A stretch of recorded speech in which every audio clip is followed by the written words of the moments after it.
નમસ્કાર મિત્રો, હું હરિવર્ધન ચોકસી આપ સૌનું સ્વાગત કરું છું. મિત્રો, આજના વિડીયોમાં આપનું ખૂબ ખૂબ સ્વાગત.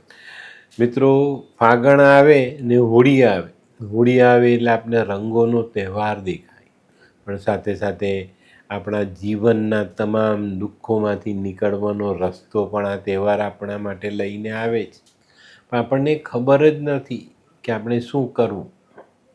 તો મિત્રો, આજના વિડીયોમાં મારે તમને એવા 5 ઉપાય આપવા છે જે તમારા જીવનને તો બદલે જ, પણ જીવનમાં જે તકલીફો છે, જે સમસ્યાઓ છે, મુશ્કેલીઓ છે, માંદગી છે, દુઃખ છે, ધનની કમી છે, એ બધું દૂર કરે અને મેઘધનુષ્યના 7 રંગ જીવનમાં ભરી જાય.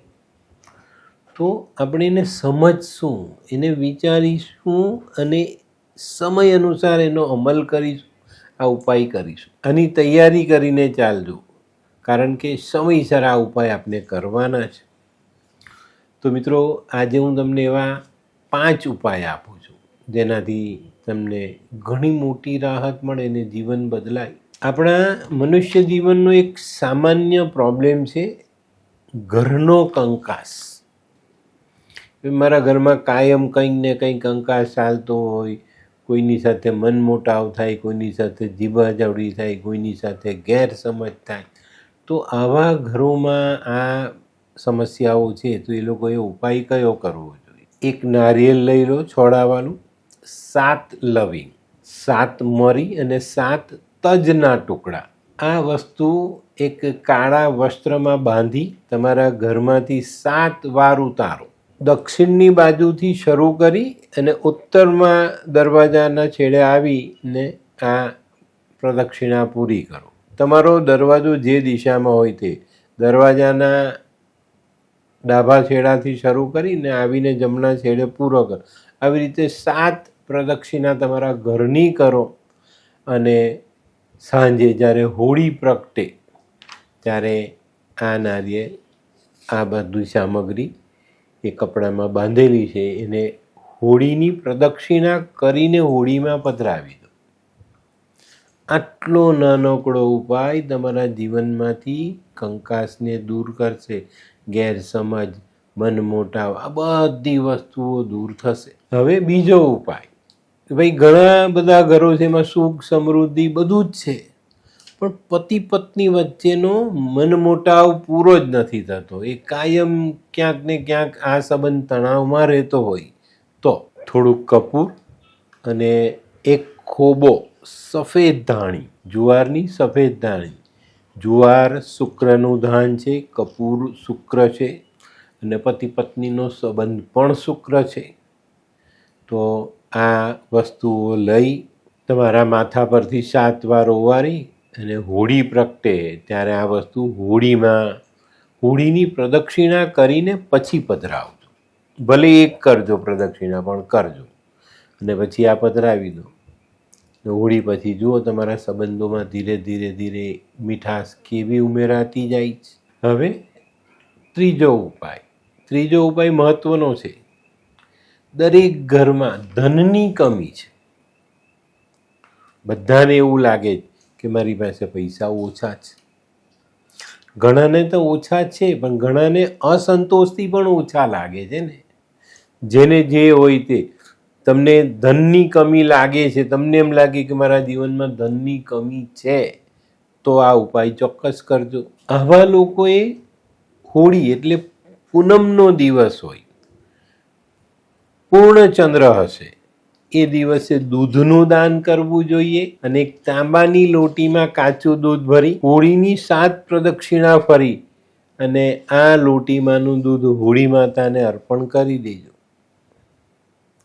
ખૂબ જ સારું અને સુંદર પરિણામ મળશે.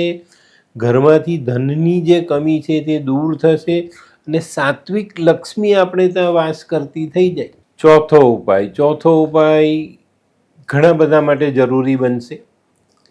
ઘરમાં બહુ લાંબા સમયથી માંદગી ચાલી આવી અને આ માંદગી દૂર નથી થતી, પૈસા ખર્ચાય છે પણ રોગનું નિવારણ આવતું નથી. તો આવા લોકોએ એક વાડકીમાં થોડુંક મધ અને થોડાક લાલ ફૂલ લઈને હોળી પાસે જવું જોઈએ. આ વસ્તુ લઈને હોળીની પ્રદક્ષિણા કરો એક એક ફૂલ મધમાં બોળીને હોળી માતાને અર્પણ કરતા જાઓ. 7 ફૂલ બી તમે અર્પણ કરશો ને તો બહુ છે.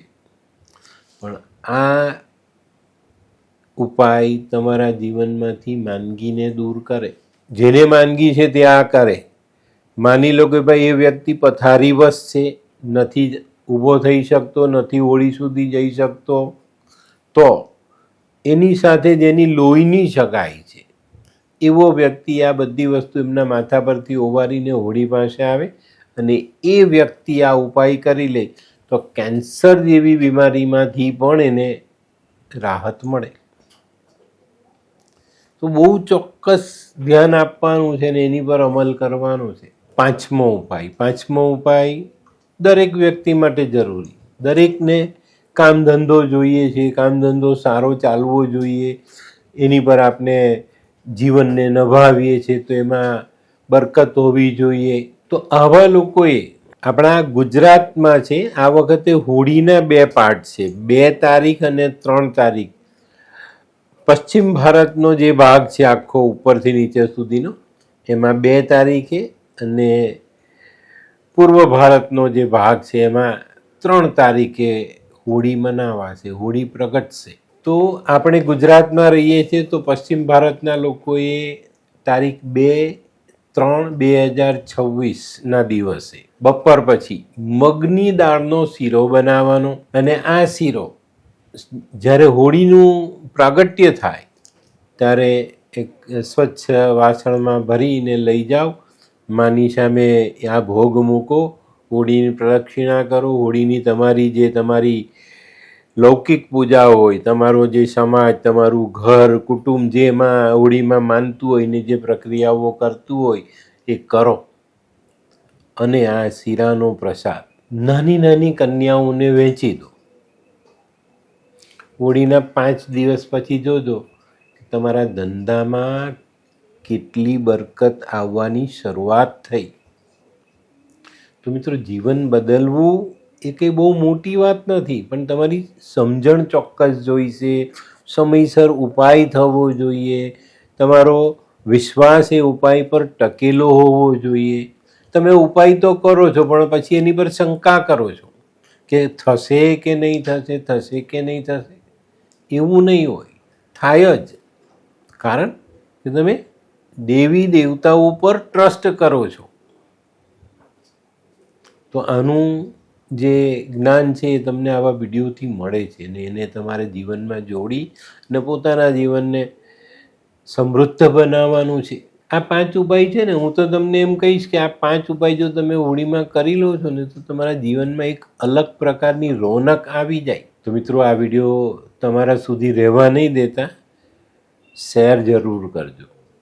તો મિત્રો, આ વિડીયો તમને ગમ્યો તો લાઈક કરો, શેર કરો, યુટ્યુબ જોનારા શેર કરે અને સબસ્ક્રાઈબ કરે. હું હરિવર્ધન ચોકસી આપ સૌની રજા લઉં. ફરી મળીએ નવા વિડીયોમાં નવી જાણકારી સાથે. તો ચાલો બદલીએ જીવન. નમસ્તે.